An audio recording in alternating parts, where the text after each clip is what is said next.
Welcome back to our continuing coverage of the elections Nigeria 2015. I would like to remind you that you can get all our top stories on our website, channelstv.com, and on youtube.com/channelsweb. You can visit m.channelstv.com to view us live on your mobile device.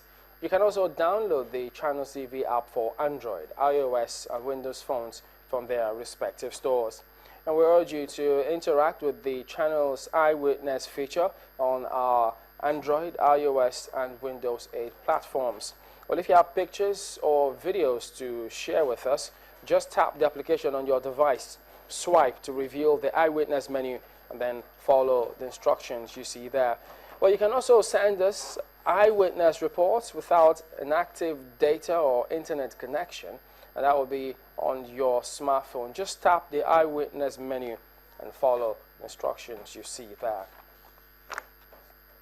Well, there are also some emergency numbers that were released by the Office of the National Security Advisor. It's a security call-in report communication platform on which the public can report in good time security breaches and other incidents capable of threatening the well-being and safety of Nigerians. So those are some of the emergency numbers. And then the You Report SMS number, that's where you can send a short message to 20544. That's 20544.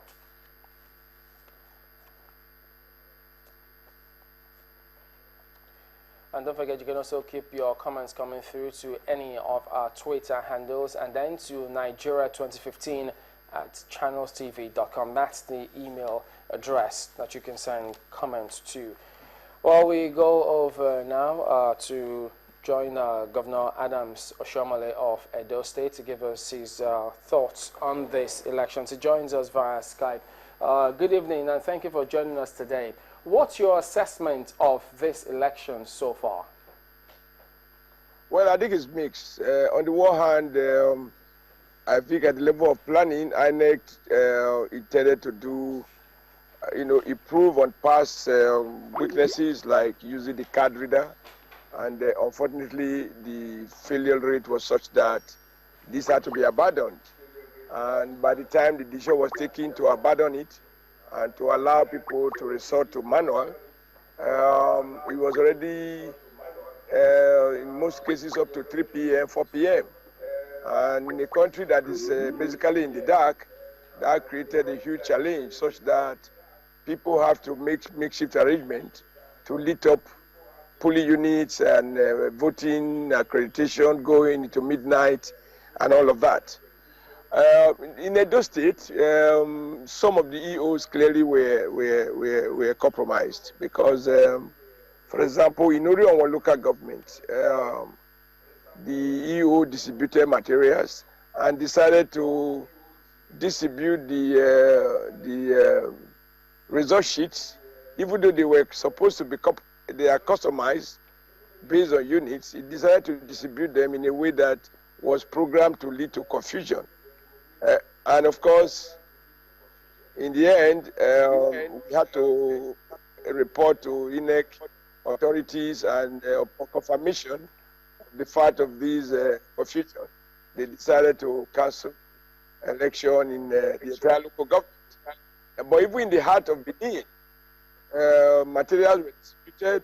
Some EOs, for some very strange reasons, decided not to distribute the result sheets. People started protesting at about 5 p.m., 6 p.m. before, in some places, they made the materials available. Now, the army, which is not supposed to be a key player, at least so we were told, the army turned out to be the major driver, at least in Edo State. First, before the election, talking about pre-election issues, the army was actively involved in trying to criminalize innocent people, carrying AK-47 to plant in people's hotel rooms in order to implicate them and arresting our people. And even during the election, a number of youth leaders were being invited by the army, strangely not by police, by army, in uniform without their name tag. And I asked one of the officers, why are you not wearing your name tag? He said, that is the instruction. I said, what is it that you are doing that you don't want to be identified? Now, if somebody put on a uniform without his name tag and he does something, now you are preparing ground for what can turn out to be an unknown soldier. I didn't think that the Nigerian Army needed to behave that way. As we speak in Edo North, one of our deputy state chairman, his son, they were looking for him, the army, not the police, to have him arrested. And not finding him at home, they decided to arrest the son, and they took him to the barrack. In Esako Central, they also arrested the local government chairman while the election was going on at about midday, took him to Nikoho barracks, kept him there till 8 p.m. just to allow the PDP to have a free day. So here and there, many of our agents were harassed, arrested by the army, taken away, and released without any charges, and so on and so forth. What about, and last night, the army soldiers were beating up women and evil elders who queue to vote at late hours. All designed to reduce the number of people who were participating. Yes, a question. Are you saying that all of those who were involved in this, from what you are saying, none of them had any identification whatsoever? No. All the soldiers, including the lieutenants and captains, none of them had their name tag.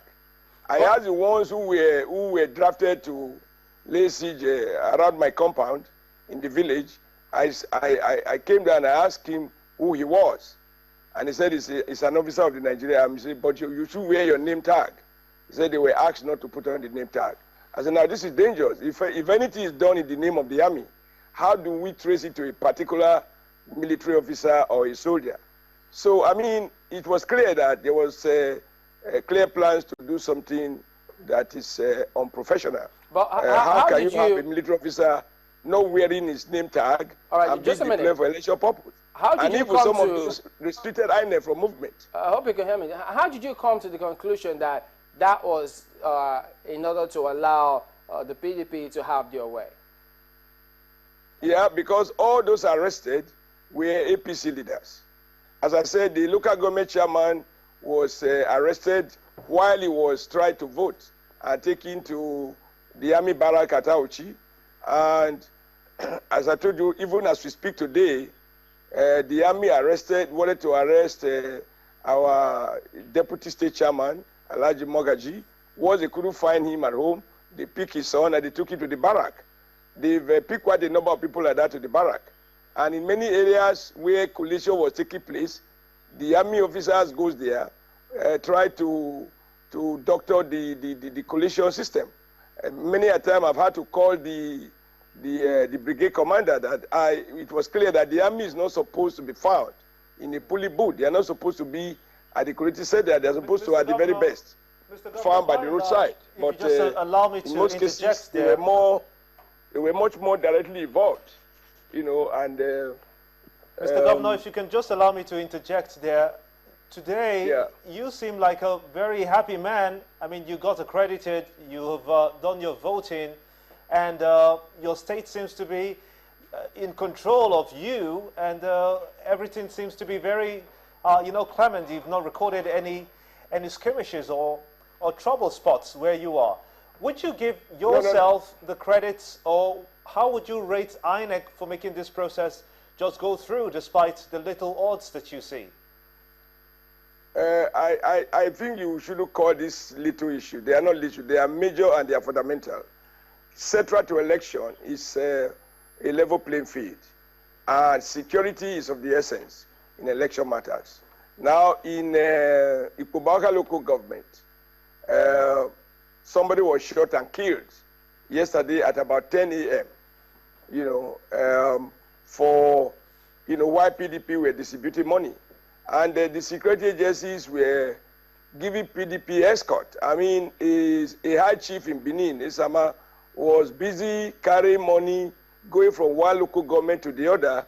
He is registered in already local government, but he was found in Ovia Northeast. He was in Ovia Southwest, distributing money. He was being escorted by mobile policemen. I called the commissioner of police. He denied knowledge that he's not the one who assigned the police to him. I called the DC who was in charge. I called the director of SSS. I called everybody. And I said, I, as the governor, I am restricted I have bodyguards, but I told everybody, going to vote, nobody should follow me with arms. I voted and I stayed in my village. Why will anybody be allowed with police escort to be moving from one local government to the other, distributing money, which is a clear breach of the Electoral Act? So these are not minor breaches, they are serious. All right. If you are not witnessing massive protests, it is because, you know, as they say, two wrongs will make a right, and some of us are determined not to provide excuse for anti-democratic forces to undermine this system, because I believe that what will be will be. All right, as Governor, we speak, we have to... difficult getting things done.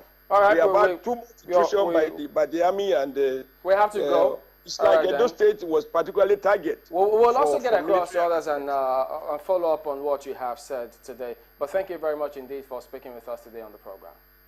Thank you, Channel, for your evaluation of the process. I think it's very helpful. At least you are now a channel that everybody wants to tune to, because you produce, I mean, we're able to see all sides of the story. I hope you are able to resist everything to keep Channel at the middle of the debate. Thank you, Governor. We'll do our best.